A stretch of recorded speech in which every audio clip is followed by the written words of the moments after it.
Welcome once again to another episode of Comics and Beyond. If you might recall, last episode I said that I might be going on a hiatus, taking a little break because of some work that's being done here in my house. Fortunately, the work was pretty much finished on Friday, with just details that went on Saturday, and they will continue on Monday, but that's just pretty much some paint. As you can see, I have no door for the closet, so they'll be putting that on as well. But the dirty work is pretty much finished. Yesterday, Saturday, we were doing some cleanup, which will take a little while, few more days to practically clean everything up. But decent clean up. My books were very well protected, uh, so no need for a break. You might have noticed though that I did not post a pool video, um, and that's because I went to the shop on Friday due to the fact that the comics arrived on Thursday at my shop because we had a long weekend. So that usually means the comics will be arriving a day late, and usually the shop receives their comics on Wednesday, but they usually go on sale in the afternoon, so I can't go to the shop in the afternoon, so I usually go on Fridays. Um, so I'll be doing my pool, and I'll be showing as well some trades, hardback, and some that are my favorites. Some music that pretty much shaped my musical tastes, uh, and that will be for this week. And next week, I'll be showing the last 50 issues plus annuals from my Action Comics collection, and then we'll move on to Superman. And there are actually a few updates to that um, run of Action Comics, or the collection of Action Comics. One I actually bought, along with my pool, and another few, and another one will be arriving on around the 2nd of December, December 2nd. I'll be getting a few package in the mail. Gifts, a gift for myself. And then now that the holidays are upon us, I decided to get me something special for Christmas. And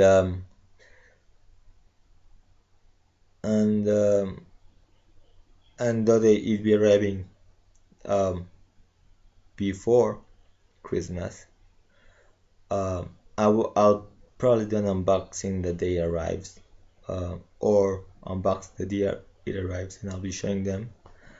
Uh, and that's because this year I won't be spending Christmas here in the city. I'll be going off with the family and to the city of Puebla and meet up with the rest of my family, aunts and uncles and cousins. We decided to spend the Christmas, the holidays, in a different place. So we won't have any of the traditional Christmas dinner or the gifts and gift exchanges or anything, because we won't be, you know, uh, in a situation where we can do that. Uh, but I'm actually anxious because I haven't had a good vacation in about a year. Haven't gone really out of the city, so I'm always looking forward to that. Anyway, so the issues I bought uh, weren't randomly chosen. In fact, I decided to buy books that were some sort of celebration, so or milestones. So I bought Superman 300, which I actually have read that story. I read it online a long time ago. Well, on a really good Superman fan site that doesn't exist anymore. Yeah, that's the imaginary story of when if Superman arrived today and lived in the world of tomorrow, um, which I believe inspired Mark Miller to do the Red Sun story. Um, that one. The other one is Superman Family number 200, and I've also gotten a chance to read that story as well on the internet uh, in a really good Supergirl fan site. Um, but even though I've read stories before, it's a lot better to just read them, in their original form. A lot more comfortable than, scrolling up and down, computer. And finally, I got Action Comics 500, Superman's life story. That story I have never read, and I've been wanting to read for a while. I saw a few copies on sale on eBay, but they didn't ship it here. So I finally, decided to go on to mycomicshop.com and ordered it along with those other two issues. So I really can't wait to get those. Um, and I'm actually waiting for them. Okay, so what else? Oh yeah, on the TV front, been enjoying watching Arrow, and a surprising news came out that next this week coming week's episode, and I believe that's episode, I believe that's 8 and episode 9, the one featuring the appearance of Barry Allen, that would actually sorry, that will lead to was originally going to lead up to a sort of what they call a backdoor pilot, a pilot so that they could actually launch the spin-off from Arrow. Won't be happening, as it was decided by the people at Warner that they rather do a full Barry Allen Flash um, pilot. So while Barry Allen will be showing up in Arrow, they won't be doing the backdoor pilot, which I think it's a much better decision for them to just do a Flash pilot instead of using Arrow as a launching off point, because obviously being Arrow, they would have to focus more on the Arrow side, the Green Arrow side, than on the Barry Allen side. So, a proper pilot works better. So maybe next year we'll have a Flash series, and actually this brings to mind something that my fellow countryman Guillermo del Toro said about his Justice League Dark movie, the one he's been working on for a while. That he's still working on it, but that he's having to adjust it to the grand plan that Warner has for the entire DC catalog. So it seems that, well, DC or Warner haven't said anything official. No, Guillermo del Toro working for them on the Justice League Dark movie should know uh, that there's some grand scheme going on, so it makes sense. So I do believe, and I've mentioned it when the whole Superman Batman movie was announced, that if they're gonna have use both TV and movie to then launch the Justice League movie that we all want, uh, would be uh, they would be actually doing something that I still believe it hasn't been done before. Marvel did it to their movies. They got a TV show which is lackluster. Um, you know, there's nothing really interesting about the show.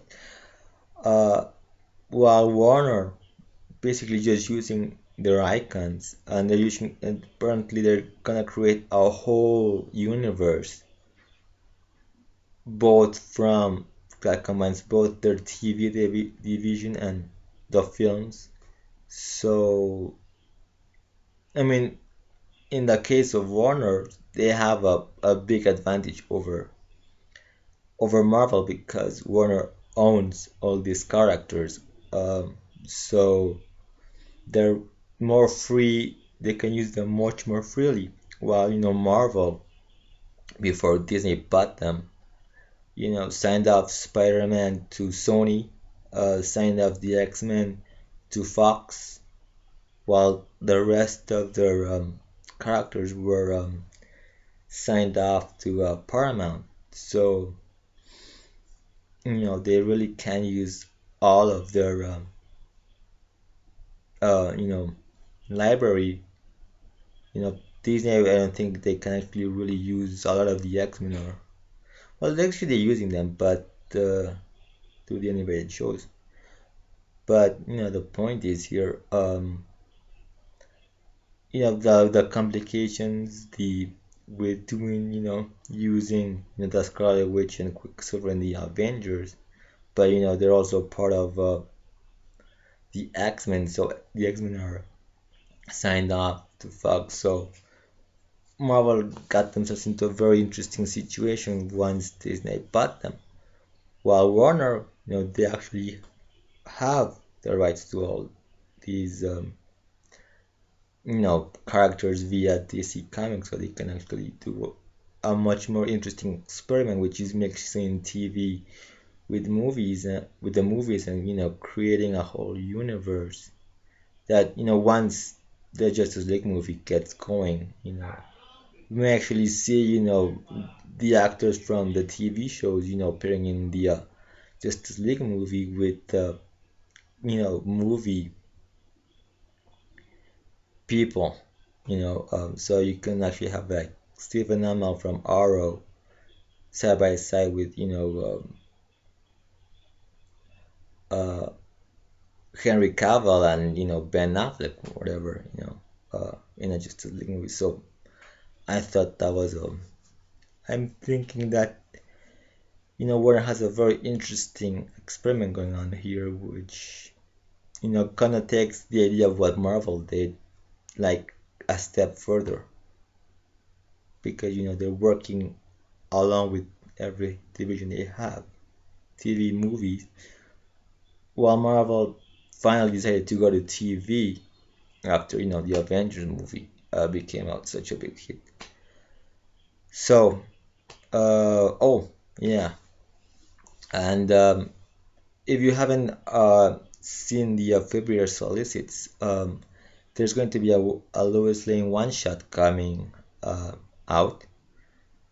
Um, and that one's gonna be interesting because apparently it's like a triad book. This one shot by uh, writer Margaret Bennett. She actually wrote the recent Batgirl number 25 zero issue tie-in.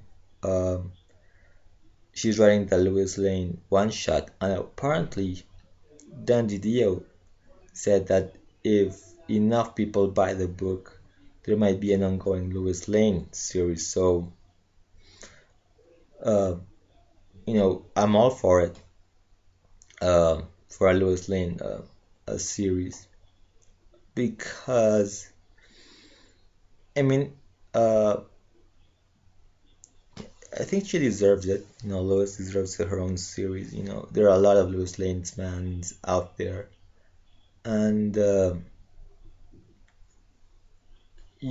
it certainly might be a very interesting story. Non-superhero for the most part, I guess. Um, Much more ground level. Uh, so can't wait to read the one shot and see if Lois gets her own ongoing series. Okay, so now finally let's get to the comics. So first off, I picked up, as always, Supergirl number 25. Um, this is still one of my favorite Superman series. This is part 3 of the Krypton Returns, and while Superboy 25, you know, I thought, was a very interesting issue because it was all sort of speed up in parts. This issue kind of brings sort of ties Superboy and her adventures into one as they face off against Hell in two different timelines, um, which is basically what this issue is all about. There's like a random double page spread with Superman. It kind of felt weird because in the last um,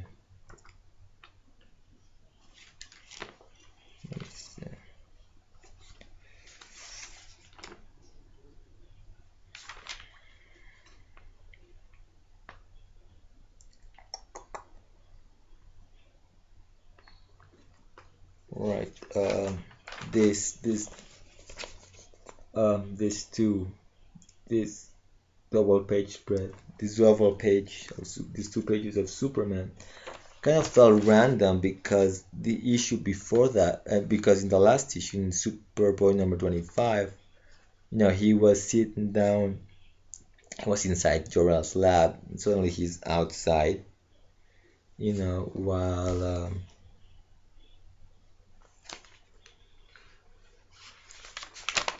um,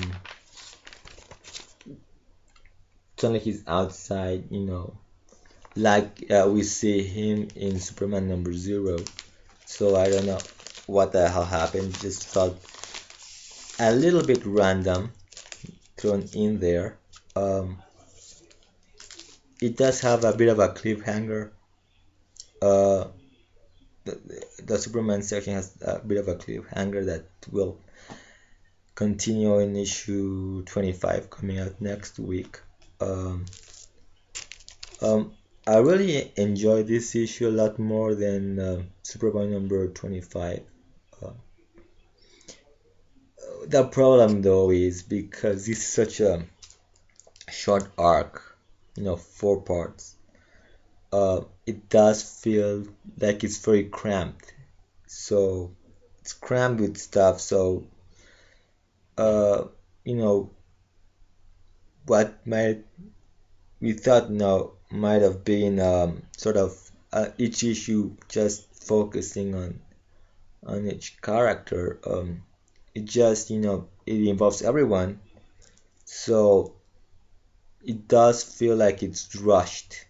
But to just get to the end point of the story, but a lot better than Superboy number 25. A lot more of a story, not just random in scenes. You know. Next up, one of the best books out there in the from that DC is putting out, Wonder Woman number 25, um, which is continuing the firstborn story. Um, so this issue had a lot of stuff happening. We have Cassandra, which is the um, another one of Sue's kids um, is looking for she was actually the one that discovered the firstborn, and right now the firstborn is uh, a prisoner in Olympus. So um, they're looking for him. They actually use another one of her brothers, which Milan, who is a friend of Orion's. He's like this blind guy. Um,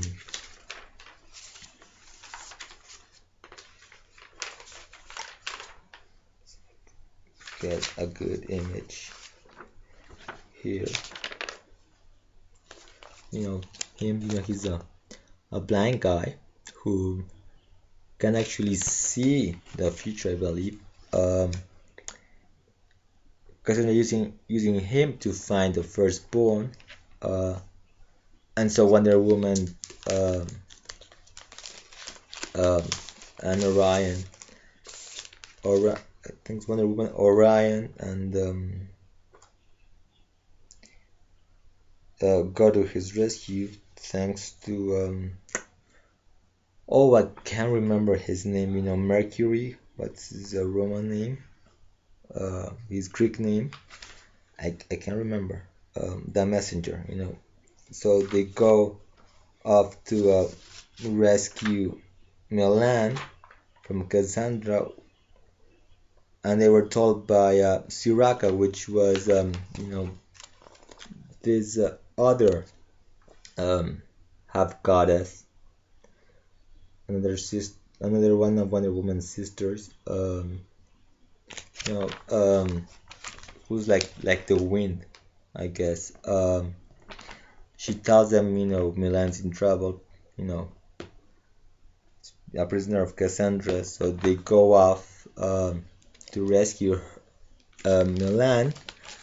And we also have Strife still working her revenge on Wonder Woman for killing War.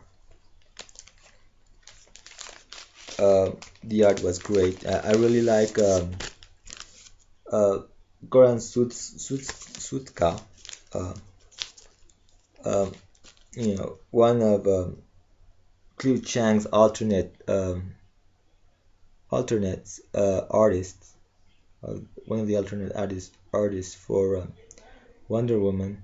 Um, he did a good job on the art, and of course everything's kept together by the colorist um, Matthew Wilson.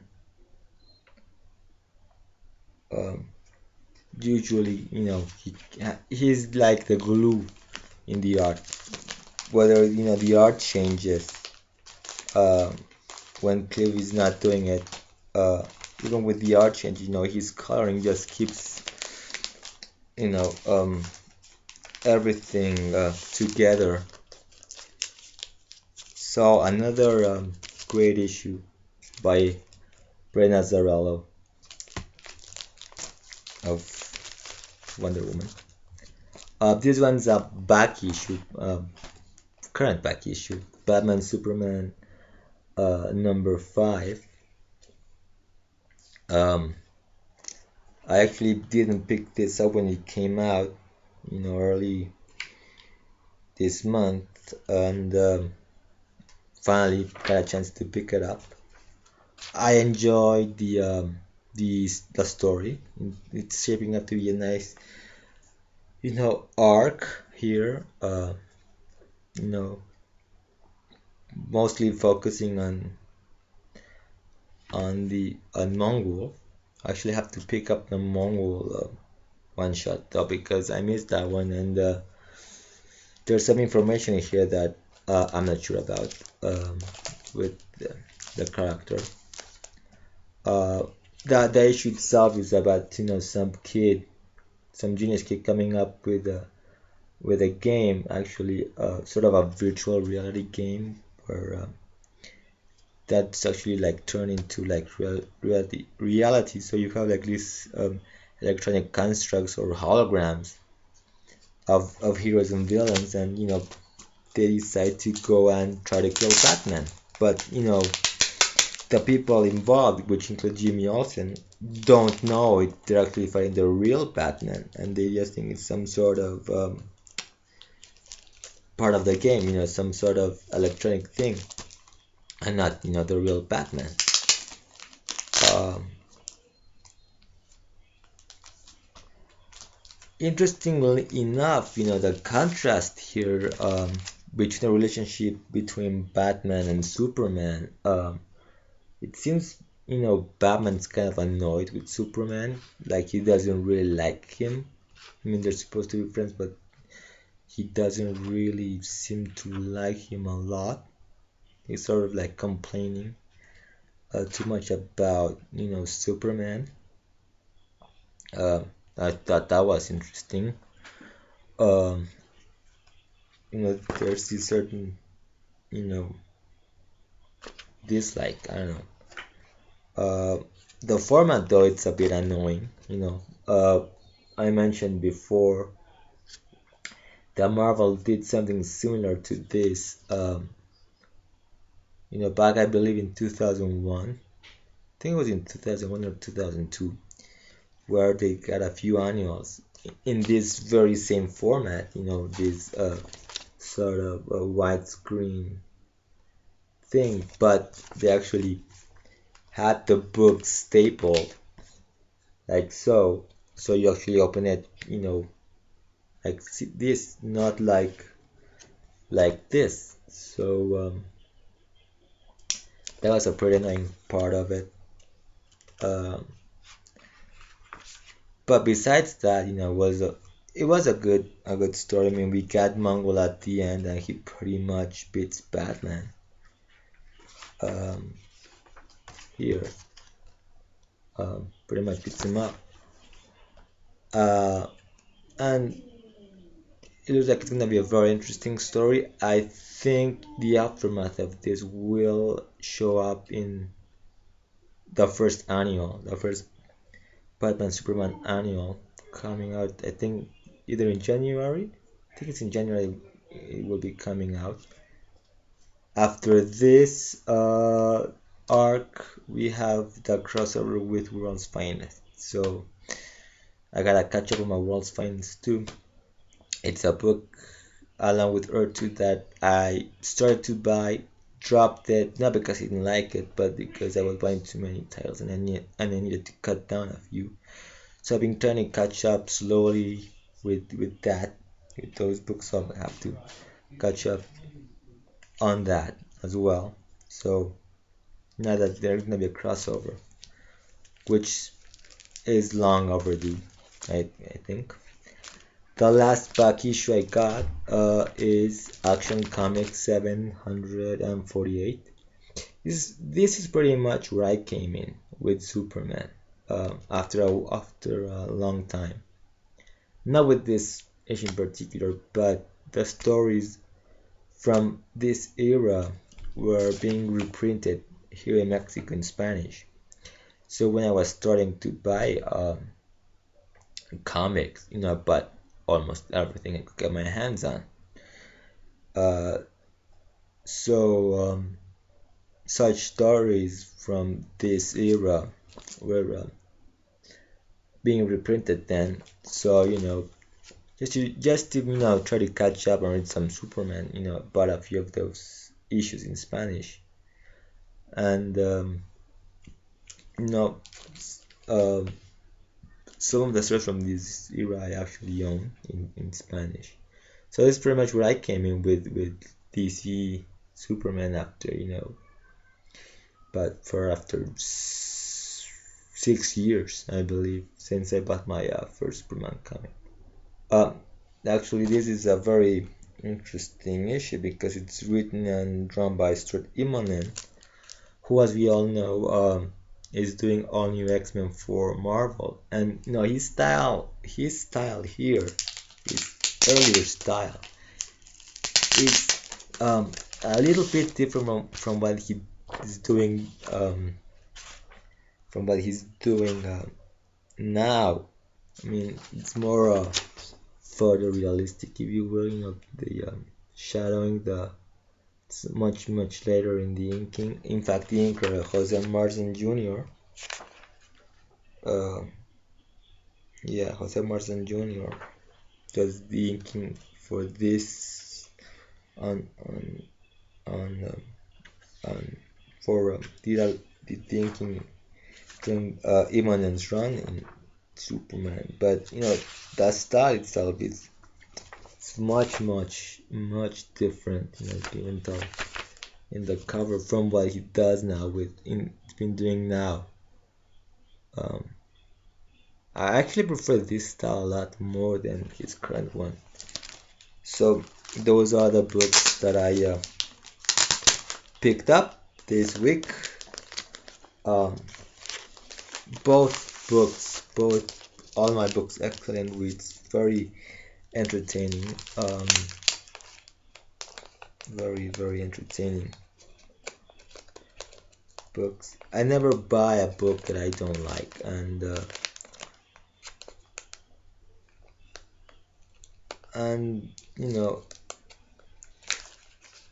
and for me to drop a book, it's not really that hard.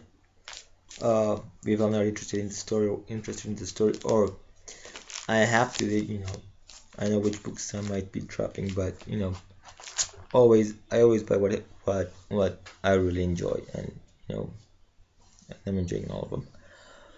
Okay, so to continue with the movie theme, with the comic theme, I'm gonna show a few books that I read or currently read, a few, I can say, hardcovers. So I'll probably start with this one, uh, Superman Kryptonite Nevermore, which reprints the Denny O'Neil stories Superman number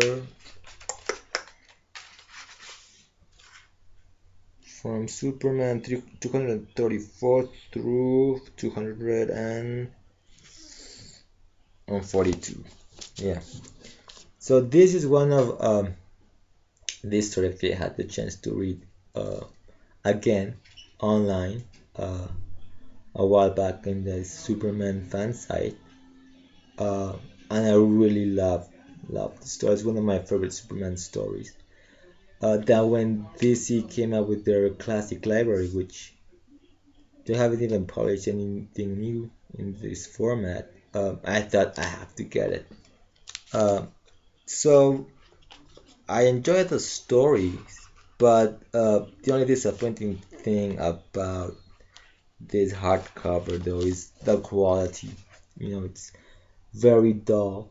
It wasn't. It seems like it wasn't recolored or retouched or anything. Just very dull art, very dull coloring. So I mean, it pretty much seems like but I could just look like getting like the original issues and just put together like like a bound collection of individual issues. I mean, most like for example,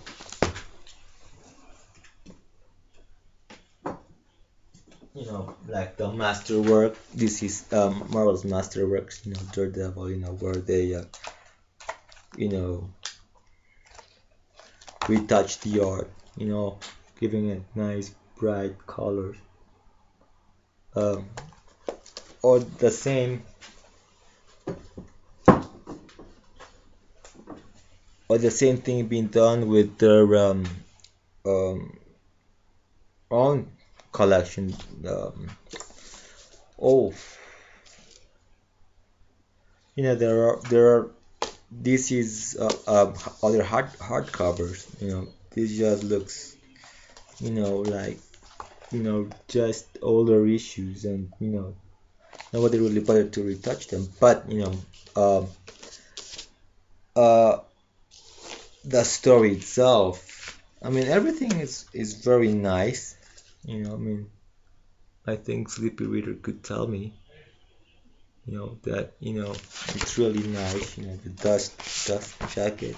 Uh, the I mean, it just looks like a really nice collection, but you know, it's just that the inside quality doesn't really match with the outside quality of what is expected of something such as this really nice collection. But to me, in the end, I actually being able to read this whole story, you know, in several, you know, probably in one sitting, get the whole story here instead of getting the individual issues, which I believe are a bit pricey, because this is such a classic story. Um, uh, Getting this one just like this, just makes it worth getting. Another one of the collections that I've really been enjoying, and it's too bad is he hasn't put any new material out, is these Chronicles series. This is the Superman Chronicles, and they actually released Batman Chronicles a little bit before Superman Chronicles came out. They have a Wonder Woman one. They have a Silver Age Flash and a Silver Age Green Lantern. And the so this collection reprints like every appearance in supposedly chronological order. So with Superman, you actually have 10 volumes of that goes from 1938 all the way to 1942. So you have from June 1938 to December 1942. So that's a lot of stories because you actually have every Action Comics, every Superman, and every World Finest story that and every World's Finest. So instead of just going through their oh what's the name of their well, they actually have a few collections. Oh man, oh, can't remember their hardcover series. Um, they have several of those hardcover series, but they usually just cover like Action Comics or Superman or the action stories from the Silver Age. You cannot get everything here, every Golden Age story in one. It doesn't focus on just one series, but you get like the three series where Superman was appearing, and I love it because getting a lot of these Golden Age issues are very they're worth thousands of dollars, um, thousands to hundreds of dollars just to get these original issues, and it's a great way not just to read the original Golden Age stuff, but you kind of actually see the evolution of the characters, especially with Superman, where you see the more you know rougher style by Jerry Siegel, and then you kind of start by Joe Shuster, this rougher style, uh, you know, and how some of the artists from the Shuster studio kind of evolved the character, how even as Jerry Siegel was writing stories, how those stories started to kind of change tone. It's so subtle that you go from the 1938 character, and then you go to the early 40s, and there's a complete change in that tone of the stories. Um, Probably one of the more amusing stories that I've read was actually um, this story. from this one was in believe in action. Yeah, from Action Comics number 55. Uh, the story actually was called A Group Named Tiny Roof, which is a take on Al Cap and Little Abner. So you have this guy here, Al Hat instead of Al Cap, Al Hat, and sort of the Daily Planet's cartoonist who had a strip. So you pretty much get, if you know Little Abner, you get all these this whole entire reference to Little Abner, to the point that this guy Al Hat, it's Al Cap, so a little bit of a parody to Al Cap, how he actually took Little Tiny Roof's uh, life story, uh, life, to make his very very successful comic strip, uh, to the point where he was actually pretty much interfering with his life so that he wouldn't get married, because if he got married, the strip would end, and he was making millions,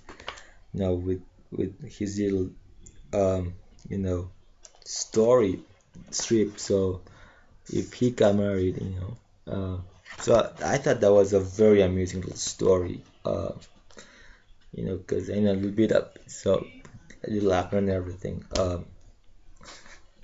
So I kind of like got everything there. Finally, I've actually been rereading this series, which this is the Justice Society Volume 2. Recently, I finished reading Volume 1, which covers the revived All-Star Comics and the Adventure Comic back series of stories before the Justice Society went away for a while.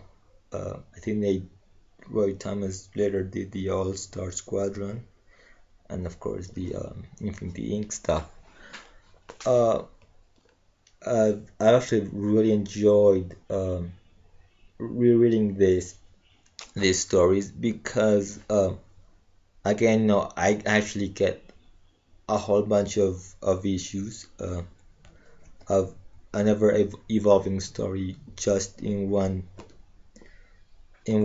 two volumes, and also there are a few key issues here that aren't that easy. Then you have a few key issues, like in the first appearance of Power Girl, and then here we have the first appearance of the Huntress. So those aren't very easy issues to get. Uh, and Volume 2, for example, has a few of the classics. The death of Batman that happened in when the book moved to Adventure Comics. Um, and then there's this one, uh, the the defeat of the Justice Society, which is one of the most influential JSA stories written by Paul Levitz, because here is where we get the whole anti-American anti-heroes that disbanded the Justice Society. And it's such an influential story, and I don't think anybody thought much about that story back then, because just another little story that appeared in Adventure Comics. But that story kind of got expanded, has been referenced to. I mean, for example, there was this series that came out from Wildstorm before they merged it with the DC Universe, which was called The Red Menace, which again kind of took the theme of Congress disbanding superheroes, asking them to unmask. You got it there. The Invincibles, you know, uh, the Incredibles, by Disney, also used that same idea that Congress disbanded the superheroes, asking them to unmask. So yeah, I know when I saw the Incredibles, I thought, oh, DC, you can feel that influence just what happened in the 50s of why there wasn't a lot of superheroes during that during at least the period between 1951 and 1956.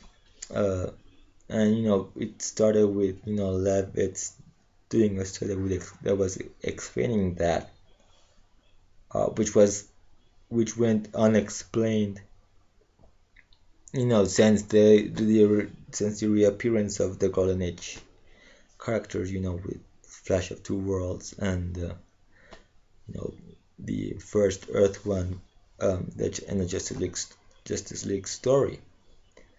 Uh, so that definitely a fun series.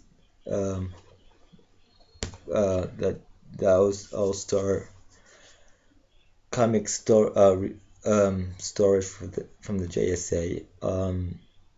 Also, I actually have noticed, though, rereading this, how different a DC comic felt towards how different a DC comic felt from a Marvel comic. How the writing actually felt different than what you would find at Marvel.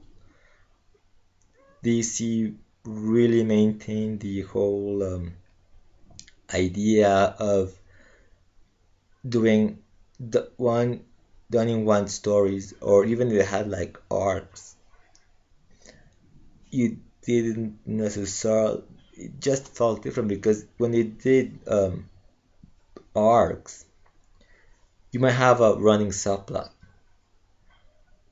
but the main story itself would usually be about 2 issues long, while I believe Marvel was doing maybe 3 issue arcs instead, or even more at that time. In fact, with Marvel, going all the way back to Stan Lee, I found that he actually did like 3 issue story arcs. Uh, of course, the feeling was still they were done in one, uh, but again, the stories focused more on the heroes, so then the people behind the mask. So I don't know, and seemed to be less wordy than a regular Marvel comic would be as well. So just found that very interesting. Okay, so quickly, finally, let's move on to the music. Okay, so uh, this album here, Take Five by the Dave Brubeck Quartet, Time Out by the Dave Brubeck Quartet. I actually heard this album with my grandfather. He actually had the original record, and I think when my uncle took it after my granddad died or before he died. And so this is probably one of the first pure jazz albums I've ever heard in my life. Uh, well, not necessarily. Glenn Miller was also something I've heard when I was a kid. Uh, with my dad. My dad actually has uh, a Glenn Miller album, but that was like a remake. It was called Glenn Miller in a Digital Mood, which is an okay album, but having heard the original stuff is a lot better. So I heard this when I was a teenager. So when I bought this, I thought, this is the first pure jazz I heard. As for Glenn Miller, like I said, the Digital Mood, most of them heard as a kid, but uh, I've actually prefer listening to the original because that one was done by a specially formed ghost orchestra. In fact, the official Glenn Miller Orchestra actually came here in Mexico. This month I believe they came earlier this month. But the one thing I've actually learned is that, for example, in the mood, the original version has a little cowbell playing, in the lower, in where the music goes kind of low.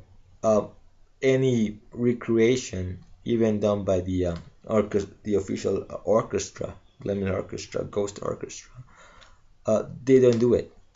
So if you don't listen to the little cowbell in the mood, then it's a ghost orchestra. So this and these are pretty much where my love for jazz music came from.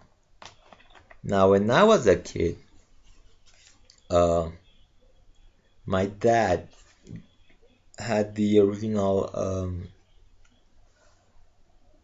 1988 Rubber Soul, which I used to listen to a lot. This is like the first Beatles album I actually ever heard,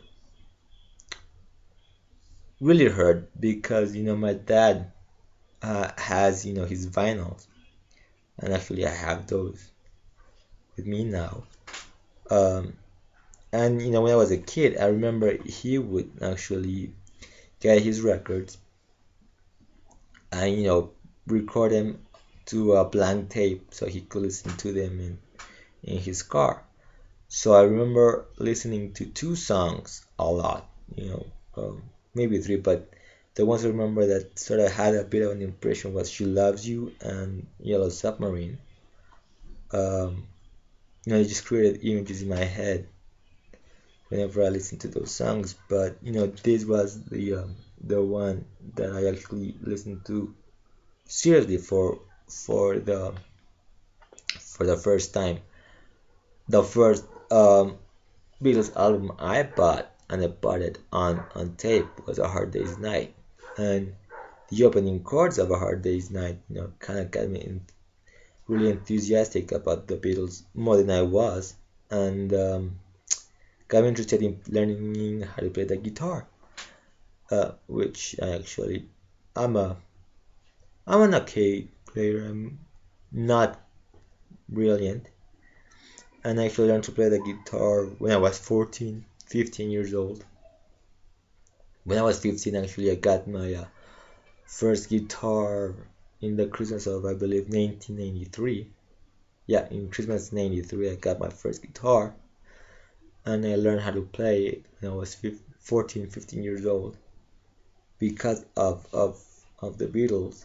And I even tried my hand at writing songs, but they were terrible, and I actually got rid of all those a long time ago. They were just taking space. So, I became a huge Beatles fan, uh, you know, and not just a huge Beatles fan, but I kind of read like everything that's been written about them. Um, actually watched the Beatles anthology. Um,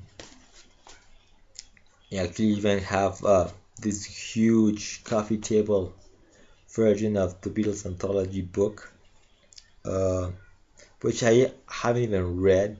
Just massive. my mom gave that for me as a Christmas present, about the early 2000s, I believe.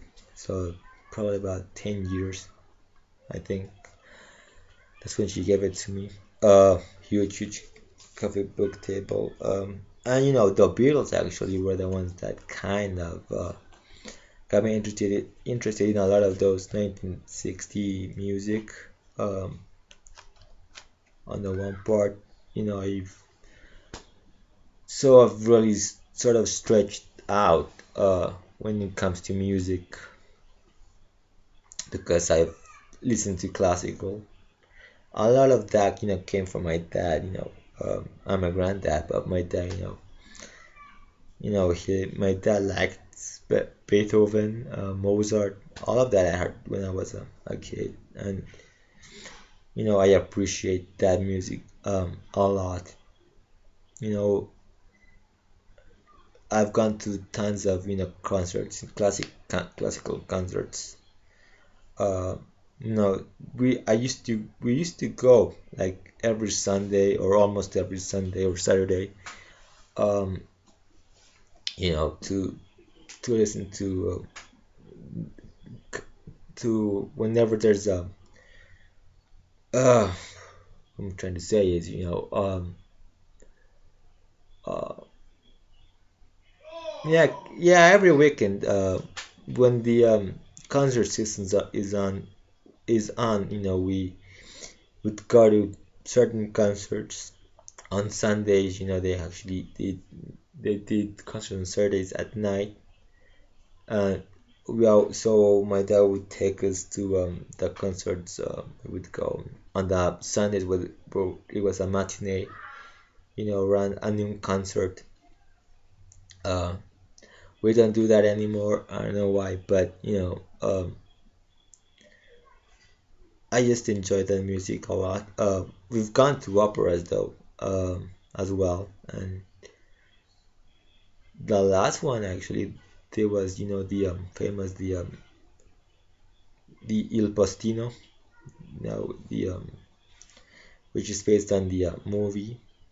I thought that was a very interesting idea. I actually liked that one.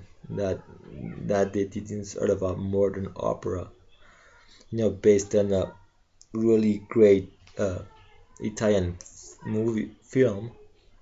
Uh, and so classical music. You know, through Glenn Miller, my granddad, I got interested in jazz, and now have I don't have the records or the CDs, but I have a ton of music on my iTunes. That's practically very rare music or hard to find music, from the 20s and the 30s. Some of stuff by Fred Astaire, musicals. I mentioned Dick Powell, when I talked about radio and I talked about some of the movies I showed. Um, Rudy Valley, 20s, late 20s, early 30s. The early Frank Sinatra. Some of that though, I got from my dad that I downloaded on my iTunes. Um, but the music, and with the Beatles, I actually went, Beatles. I went to the Birds, uh, the Beach Boys, which by the way, to me, the more I listen to it,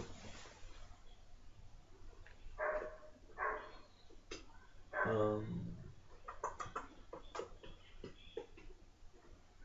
where is it? Where is it?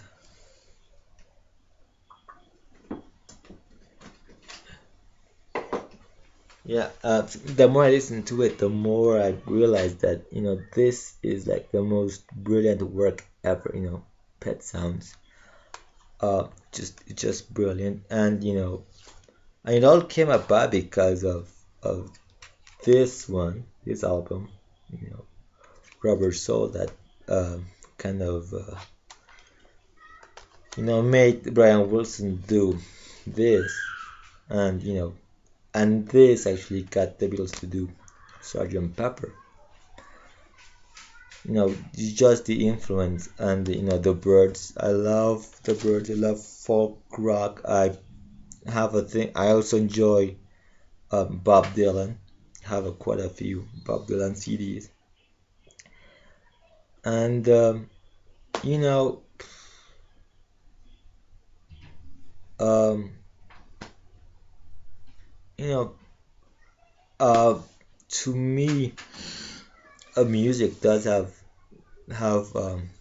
it has become is part of a very important part of my life. Like I said, I learned to play guitar because of the Beatles. I learned to play guitar. Um, I try to write songs, but I'm no poet, so I prefer to write short stories though. But you know, it's not just about comics or books. I have to show some of my favorite books as well. Um, so that's for another episode, I guess. So I've been running a bit long here, uh, but lots of stuff to show, a lot of stuff to talk about. Uh, so um, Starting this week, everything will go back as scheduled. So I'll try to get the polished video, um, whenever I get my comics. Um, and probably do it, Friday or whatever. Uh, and so next week, like I said, we'll go right through those last 50 issues of Action Comics. Um, yeah, next week. So that means I won't be able to show it. Yeah, okay. So sorry. So next week will be more comics from my collection. Um, there's some really cool books um, in that last half of the Action Comics issues. Um, and then, soon after, I'll start with the Superman / Adventures of Superman. So that's it for this week. Thank you for watching. And so, as I always end every video, uh, have a good, have a great weekend. I hope you had a great weekend. I hope you have a great start of a great new, um, a great week coming up, and happy Thanksgiving to everyone who's watching from the United States. So I'll see you next time. Until then, keep smiling.